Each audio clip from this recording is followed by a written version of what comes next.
We live in a culture that glorifies the hustle. Push harder, do more, sleep less. But what happens when pushing through isn't an option? Many professionals, especially ambitious women, face burnout, chronic illness, or major life changes like caring for aging parents or raising children. And yet, we're still told to keep going, to push past exhaustion, to just handle it. But what if that approach is costing you more than it's getting you? My guest today, Trisha Tyan, knows this struggle firsthand. At just 25, she was rising in her career when she was diagnosed with lupus, a moment that shattered her plans. Instead of slowing down, she doubled down, pushing harder, hiding her struggles, pretending everything was fine. The result? More stress, worse health, increased flare-ups. So many of us, whether dealing with health challenges, career burnout, or caregiving responsibilities, feel like slowing down means falling behind. But what if the real key to success isn't pushing harder, but working smarter? Trisha spent years trying to keep up, thinking sheer determination could override exhaustion. But over time, she realized that success isn't about how hard you push. It's about how strategically you work with your energy, not against it. Today, she's on a mission to help ambitious professionals navigate career growth without burnout. As a career strategist, she helps women reimagine their professional paths, advocate for themselves in the workplace, and build sustainable success. In this episode, we're breaking down the hidden costs of hustle culture and why it might be making you sick, how to advocate for yourself at work without fear of backlash, why pushing through isn't the answer, and what to do instead. If you've ever felt exhausted but trapped by ambition, this conversation is for you. Let's get started redefining success on your terms. Thank you, Trish, for being here. Now, we know that we live in a culture that really glorifies the hustle, push, push, push. But what happens when pushing through isn't an option? For example, many professionals, whether they're dealing with chronic illness, burnout, or just a major change in life, having to take care of children or even take care of parents, and they're struggling with balancing their ambition with their energy. My question is, how do you help clients craft strategies to stay productive without burning out? And how does ambition play a role in sustaining energy throughout the day? The first part, in terms of how to manage energy, the way that I like to work with my clients is to really start off with, how much energy do they have? Yes, the hustle culture, and I, was in that. And that's what led to, or I think what led to my own chronic illness journey and doing that hustle. But learning that you can still get things done, but when you're limited because of your energy, planning is really, really important. So planning as well as knowing your energy. So for example, one of the ways that I like to work with my clients is for us to take a look at when they are productive. So perhaps doing an energy inventory and really paying attention to when they have those bursts of energy. So if it's in the morning or if it's in the afternoon or if it's in the evening. And I think that is for anyone, right? Some people are more productive in the morning, some are more productive in the evening, and some in the afternoon. And I think that can change over time too, Natalie, because I think when I was younger, I was more of a night person. And now that I'm older, I'm more productive in the morning. So so that's kind of interesting to me as well, how that might change over time. But again, going back to your question, taking stock of when you are more productive. So that's one of the ways that I work with my clients. And then when they know when they are most productive is seeing how they can plan that into their day and into their work. And be it at work or even at home, and being able to plan that way. I have always been very ambitious, and career has always been important to me. And I know that's the same for many people and for many women. And knowing your energy levels as well as knowing your ambition and planning around that. And that's, I know it sounds very simple, and it is simple, but not easy to do that, right? Because there's so much you want to do. so much you want to accomplish either in a day or a week, a month or a year, or even your whole lifetime, right? And I think I still feel that too, that, oh, there's not enough time to do everything that I want to do. But I go back to the planning and having a plan and making sure that whatever it is that you aspire to do and having that plan and then matching, when you can apply your energy to accomplish those goals and get things done. And it's also coming to terms with the timeline that you set out might not be doable. And sometimes I have to work with my clients on that and to reconcile, because that could feel like a loss too, especially if they were fine and not having health issues. And then all of a sudden, I've had some who, wake up one morning and they don't know what's wrong with them, but they know they're not feeling right, and coming to terms with that and that whole journey. So it could, feel like a loss too when you were on a certain track and a certain timeline, and then all of a sudden it's like, oh, I have to adjust. But chronic illness or not, I kind of feel like that's how life is too, right? That we get thrown these curveballs, or I like to think of them as, perhaps detours and not necessarily obstacles. They might feel like obstacles when they first happen. But if you can, reconcile that, maybe this obstacle was put in front of me for a reason, and how do I and around it instead of resisting it? Yeah. So this brings us to the next question that I have is, we experience these life changes. I had talked about, I mentioned earlier, you can become pregnant. So that's a life change. Your mother-in-law or your mother or your father-in-law can get sick, and now they require more of your time. These are life changes that can impact your career plans. And many of us start our careers thinking that we have a clear path, and then life throws that curveball that you're talking about, a diagnosis as well. And so how do we take these evolving priorities? Because now it's evolving. You have to redefine success. So I know you work with professionals that have had to completely reimagine their career path. What is one of the biggest shifts you've seen someone make when having to reevaluate their priorities? I would say it's the acceptance.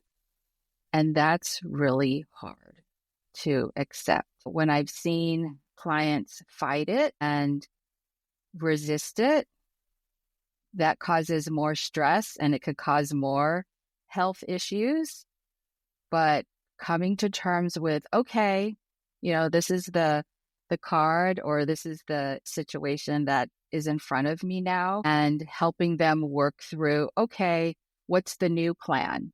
And how can I still achieve my goals, reach my aspirations with these new obstacles, if you will, or and maybe they're not even obstacles, right? That just this new situation that I've been presented with.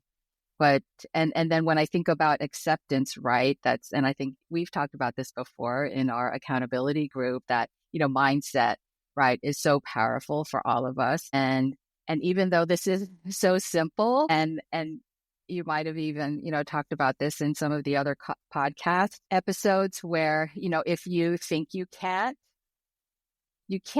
right? And if you think you can, you can.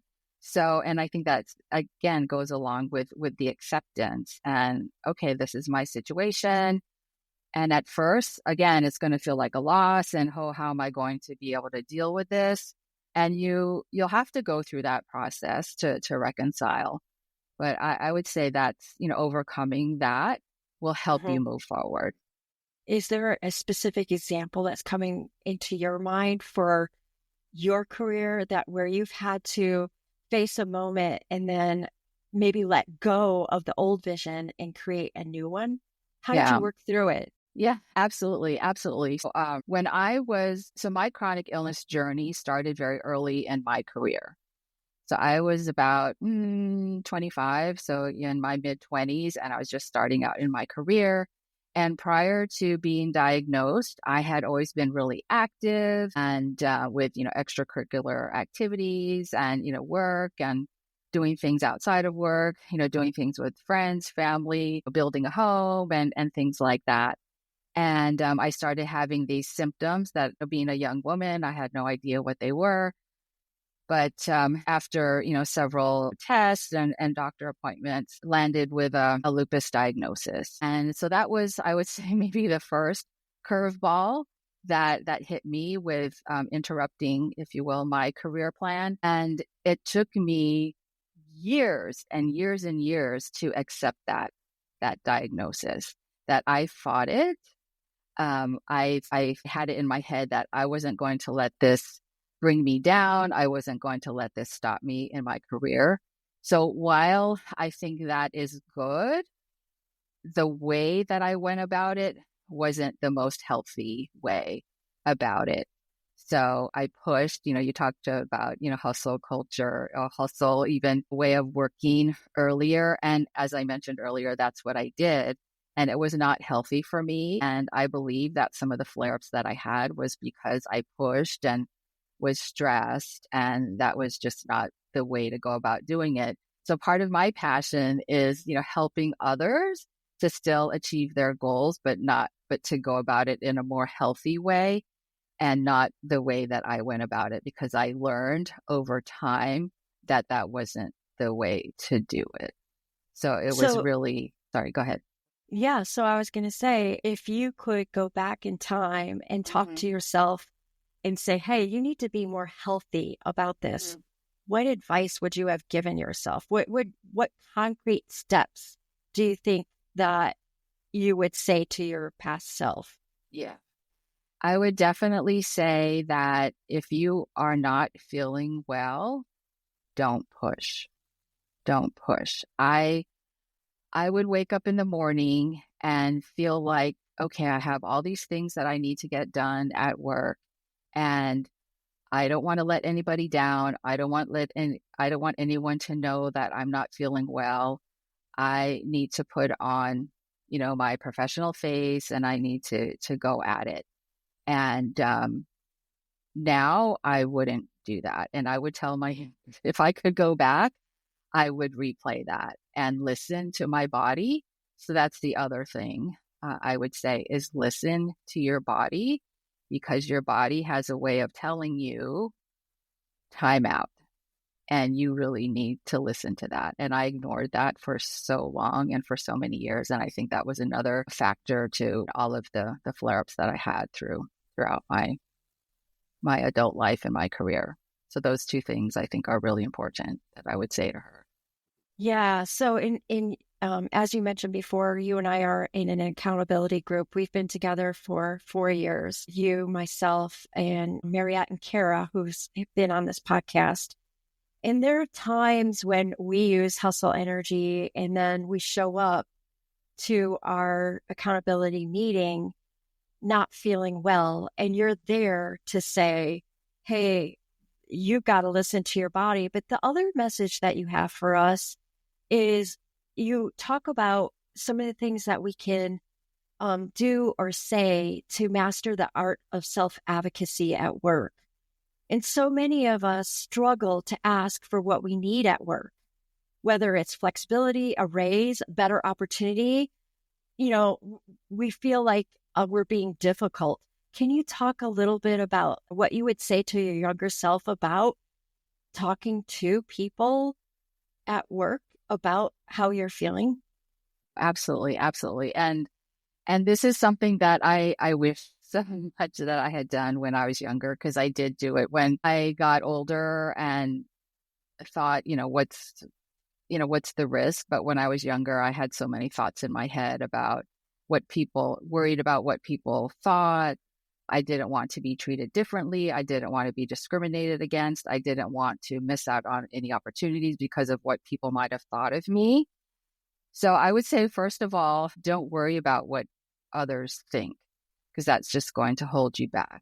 Think about what your needs are and communicate those. But before you even communicate your needs, what I would say is to make a list of what those needs are. What do you really need at work? And then prepare for that conversation, either with your manager or with human resources, so you can make the case for it, right? It's almost like a mini business proposal, right? That there's a true need that you have, so you can be that productive and impactful employee that you want to be, that you're not just, being a nag, because that's how you might feel, right? Like, oh, I'm asking for something that's unreasonable, and you're not. You're asking for something that can help you be more productive at work, that will help your department, help your team, help the company. So when you can position it that way, that will help you. And I didn't do that. I just suffered in silence and pushed through. But it wasn't until fast forward in my career when I started a new job and I decided, okay, I'm going to do this differently. And in one of the first meetings with my team, we went around the room and everyone introduced themselves because a lot of us were new. And I decided I'm going to share this with the team and see what happens. And I shared, what my, health situation was at the time, and that I might need, some assistance in some areas. And everyone was just so gracious and actually thanked me for sharing with them. And it was such a relief, because when I hadn't shared it in the past, and this is, I think, another important thing, Natalie, is I felt like I was keeping a secret when I didn't share. And those days where I felt so awful physically, did affect me mentally as well as spiritually, right? And it felt like because I didn't share that, I was lying. I was lying about my state and how I felt, but I pushed through it. And when I look back now, that was not healthy and not a really good thing to do for me, and probably affected my productivity, but I couldn't see it at the time. So that's something that I really like to help my clients work through, because it's not good, right? It's not healthy, and doesn't have to be that way. And so you've worked with clients that have worked through this same process, and you just talked about a time when it worked for you. And I'll also say, even my direct reports, I have in the past, I've had direct reports, we work on writing. It's heavy writing, lots of staring at the screen, lots of thinking, and that can really develop a migraine. And so one of the things I share with my team is, if you see spots, that's the beginning of a migraine, stop. Just let me know, hey, you got to take a break. That's part of what I feel like I need to do as a leader, because I feel like if I don't give them that break, we can be down for days. I'd rather them take a break for the rest of the day, be it a few hours, and be back on, refresh the next day. But can you talk about a time when maybe someone used this process and denied the request? What did your client do next? Well, of course, it was devastating, because she had prepared and, presented, her request, and her boss just wasn't receptive to it, which was surprising to her, because she really thought it was a very reasonable request and it was going to help her, be more productive. But her manager just wouldn't work with her on her request. So my advice to her was to engage with her human resources department and explain what her request was, and kind of a similar process, right? Prepare for the conversation, make the business case for, why she needed this request, and, do it in a very professional way. And we actually practiced the conversation for both times. And so she worked with her HR representative on, first of all, she presented her case, and they thought it was a reasonable case. So then engaged with the manager. But it wasn't easy, because the manager was pretty, I'm going to say, stubborn. Like, he couldn't see the need and had all these different reasons for not wanting to do it. And so it didn't happen right away. they had to really, work with him on it and convince him that this was the best thing to do. But he had concerns about, what it would look like for the rest of the team. And he didn't want to show favoritism and things like that. But they had worked through all of the issues of not only accommodating her, but how to, and not that it's, anyone else's business, but also how to weave it into the rest of the team so people understood. So it did take some time, but initially, of course, when you prepare and, you think that your proposal is solid and then it gets denied, it was pretty devastating.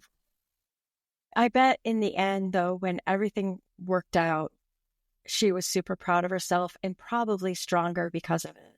Absolutely. Absolutely. But going through that process, it's hard. It's hard, right? Because you have all of these, self-doubts, and especially if you're, not feeling very confident yourself, and but that this is the right thing to do, and just really having those self-pep talks, if you will, to say, hey, I am on the right track, I'm doing the right thing. But even that for some can take some work too, because I've worked with, some women who take the position of, oh, I don't even want to bother. It's not worth it. I can just handle it. It's no big deal. It's okay. And I'm, the one to say, no, that you need what you need, and you can tell people what you need. And Natalie, that's the other thing I had learned, and perhaps going back to your question earlier of, what are some of those things I would tell my younger self is, you can ask for help. It's okay to ask for help. And that was something that, and maybe it was just because of the type of person that I was, wanting to be independent and do things myself, that I didn't ask for help until later on in life. And people do want to help you, and you just have to ask. And sometimes when you're independent and strong and you want to do things yourself, you don't ask for help. And it's okay. It's not a weakness to ask for help. Right. That's fantastic. And I'm glad that we're bringing this up now so that we can help people realize they can ask for help. So one of the things I wanted to also discuss is we talk about the hidden cost of pushing too hard, like in not asking for help. And we also often think the harder the push, the more successful we'll be. But that's not always true. For ambitious professionals pushing themselves to exhaustion, taking care of mom and dad, taking care of my health, taking care of the kids, you end up achieving less, not more. And so you talked about pushing too hard and regretting it. If anybody's listening and burning out, but they don't feel like they can slow down, that they don't have that option, what is the first specific step they should take? Step back. I would say step back and really take a look at if the push is really enabling you to be productive. Are you really being productive because you're pushing? And are you getting all the things done that you want to get done because you are pushing? And are you showing, and I was going to say, are you showing up for all the people in a way that is how you really would like to show up? Right. It's almost like, this might kind of sound cliche, right? Like a reality check, right? Giving yourself a timeout. And even if it's for 5 minutes, right? Like 5 minutes, like, especially when you're feeling that and when you're caught in the moment, and if you can stop yourself and, okay, what am I doing? And is this really serving me? Is what I'm doing, how I'm, functioning, is this really serving me? Is this serving my family? Is this serving me at work? And you'll realize that it's not, and that there's other ways to get all the things done that you want to get done. But then there's also the reality of all the things you want to get done. Are you being realistic with yourself in when it can get done? And some things might have to take a pause. Some things might have to be let go of. So sometimes we have to do that check-in with ourselves and see if we are being realistic with ourselves too. Right. So going back to having the conversation with folks at work, I know that this is a major passion for you, and that is reimagining true inclusive workplaces, and especially in this political time that we're in America, where we're in this cycle where the DEI initiatives are coming down and taking a back seat.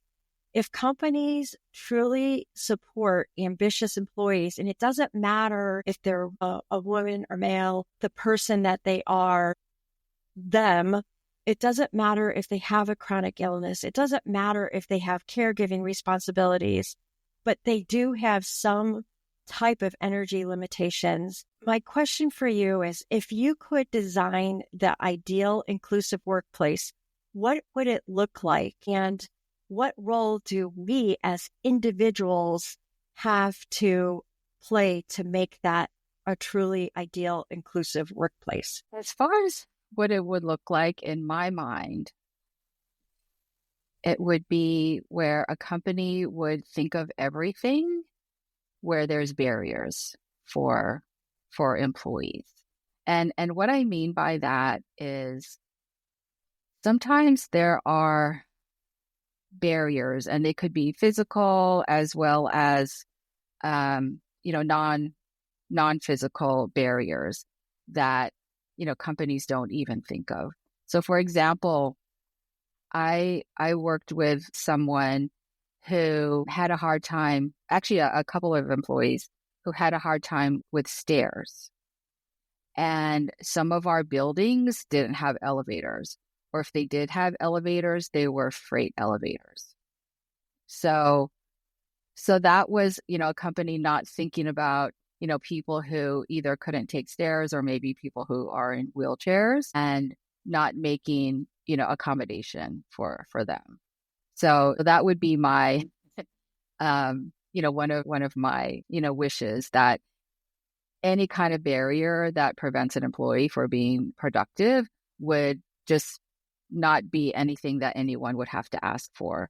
And I even think about, and this is something for me lately, where because my eyes, I guess, are getting older, some colors, like there's this one presentation that I always have to look at, and the colors they use, sometimes the fonts are really hard to read.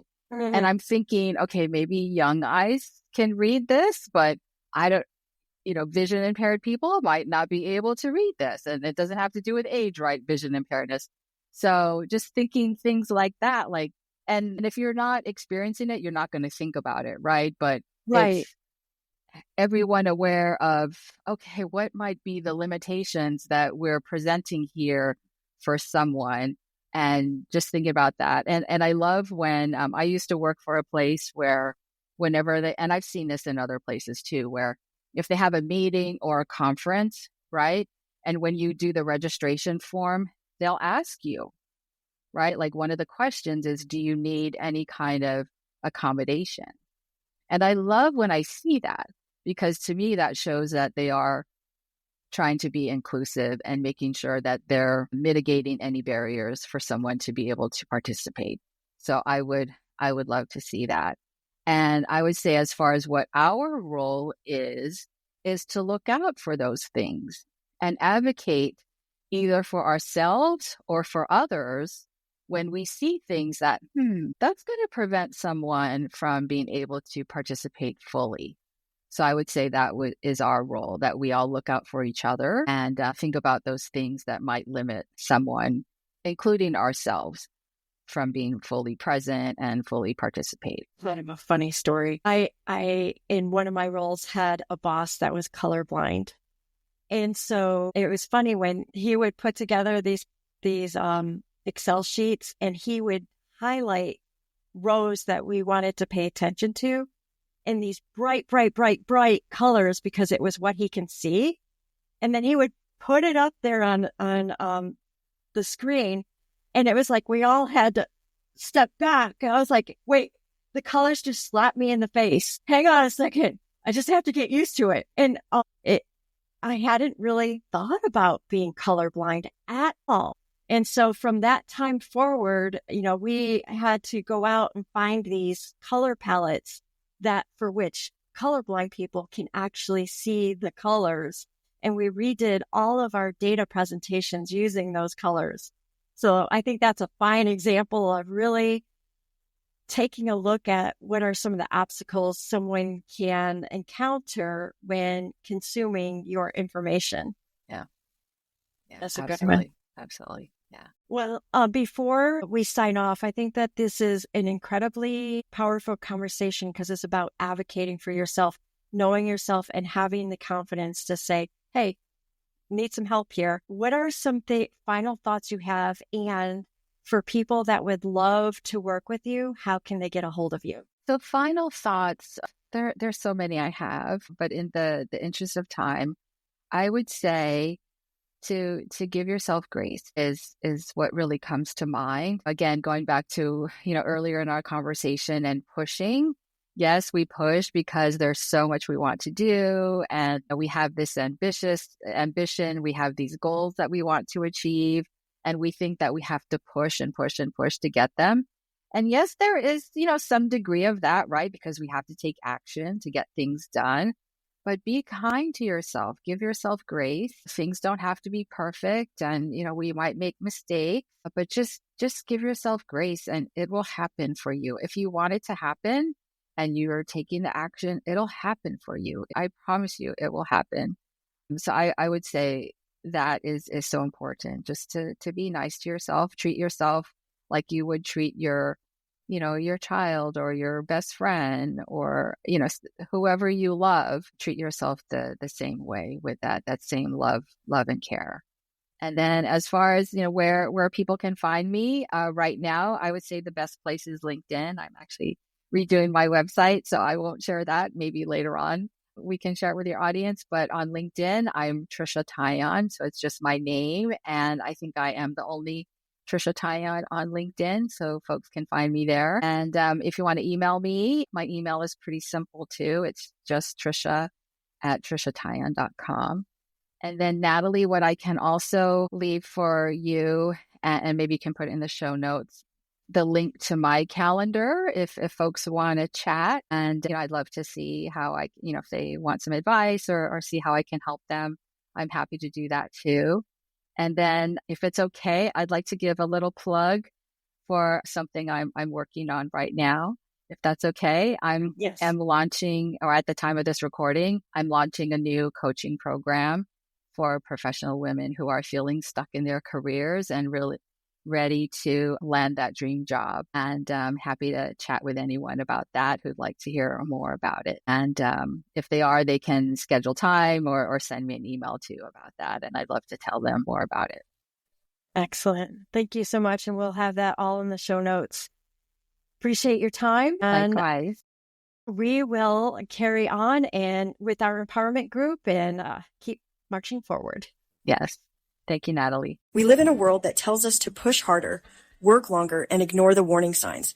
But at what cost? In this episode, we heard from Trisha Tyan, who knows firsthand that hustle culture has a breaking point. She spent years pushing through exhaustion, ignoring the signals her body was sending, and believing that slowing down meant falling behind. She spent years pushing through exhaustion, ignoring the signals her body was sending, and believing that slowing down meant falling behind. But as we learned, true success isn't about working harder. It's about working smarter. So what do we do with this? Here are 3 powerful shifts we can make. Listen to your body. If you're feeling drained, overwhelmed, or burnt out, don't ignore it. Your energy is your most valuable resource. Protect it. Advocate for yourself. Asking for flexibility, setting boundaries, and designing a work life that actually supports your health and ambition isn't a weakness, it's a strength. And as Trisha showed us, it can be done strategically. Redefine success on your own terms. We've been conditioned to think that success only comes from endless sacrifice. But what if success meant sustainability, joy, long-term impact without burnout? It's time to rewrite the rules. Maybe you've been feeling the pressure to keep up, push through, and do more. But let me ask you this. What if your next big leap forward starts with slowing down? What if the way to reach your highest potential isn't by pushing, but by aligning. This episode challenged us to rethink ambition, success, and the way we show up in our careers. Now it's your turn. If this conversation resonated with you, share it. Tag a friend who needs to hear this. And let's start a movement. One where success and sustainability go hand in hand.